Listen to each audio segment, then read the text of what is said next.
नमस्कार, radio money 9 पर आपका बहुत बहुत स्वागत है। मैं हूं आपके साथ अभिषेक गुप्ता और अब समय हो चला है हमारे वीकली पॉडकास्ट प्रॉपर्टी वाला का। ग्रेटर नोएडा के रहने वाले सिद्धार्थ पिछले 2 साल से परेशान थे। दरअसल वो एक फ्लैट खरीदकर उसमें अपने परिवार के साथ रह रहे थे, लेकिन उनके घर की रजिस्ट्री नहीं हो रही है।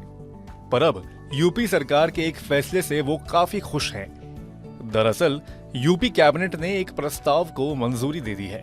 इससे नोएडा एनसीआर के 2.40 लाख फ्लैट आवंटियों की न केवल रजिस्ट्री होगी, बल्कि बिल्डर की लापरवाही की वजह से अथॉरिटीज ने जो पेनाल्टी लगाई है वो भी माफ होगी।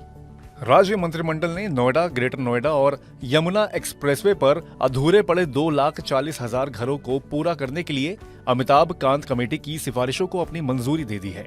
इससे लंबे समय से लटके प्रोजेक्ट जल्द पूरे हो सकेंगे। नोएडा और ग्रेटर नोएडा में लंबे समय से रुकी हुई परियोजनाओं को पूरा किया जा सकेगा। फ्लैट खरीदारों को तुरंत रजिस्ट्री कराकर उन्हें कब्जा दिया जाएगा। इसके अलावा खरीदारों को कोविड-0 पीरियड का भी फायदा मिलेगा, यानी 1 अप्रैल 2020 से 31 अप्रैल 2022 तक की अवधि में किस्त पर ब्याज माफी का लाभ दिया जाएगा। यूपी के बाद अब बात दिल्ली वालों के लिए। दिल्ली में अनरेगुलेटेड कॉलोनीज में रहने वालों को सरकार ने बड़ी राहत दी है। लोकसभा ने दिल्ली राष्ट्रीय राजधानी राज्य क्षेत्र विधि संशोधन विधेयक को मंजूरी दे दी है।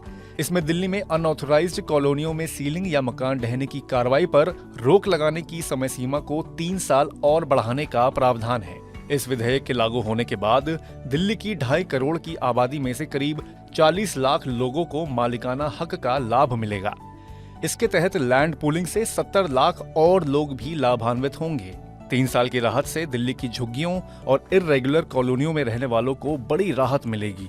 और अब आखिर में बात आवासीय प्रॉपर्टी की कीमतों से जुड़ी। आवासीय प्रॉपर्टी की कीमतों में लगातार बढ़ोतरी हो रही है। इस साल की तीसरी तिमाही में सालाना आधार पर देश में प्रॉपर्टी की कीमतों में 5.9% की बढ़त दर्ज की गई है।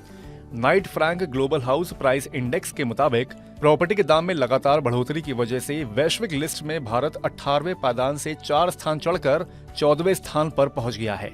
सालाना आधार पर औसतन भारत में आवासीय प्रॉपर्टी की कीमतों में 3.5% की बड़ी बढ़त दर्ज की गई है। कोरोना से पहले यह दर 3.7% थी।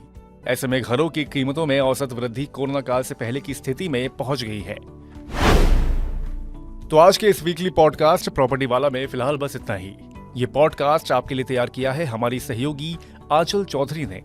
बाकी बिजनेस, पर्सनल फाइनेंस और कॉर्पोरेट जगत से जुड़ी और खबरों के लिए सुनते रहिए रेडियो मनी 9 और डाउनलोड कर लीजिए हमारे मनी 9 ऐप को। हमेशा की तरह मैं हूं आपके साथ अभिषेक गुप्ता। अभी लेता हूं विदा। धन्यवाद।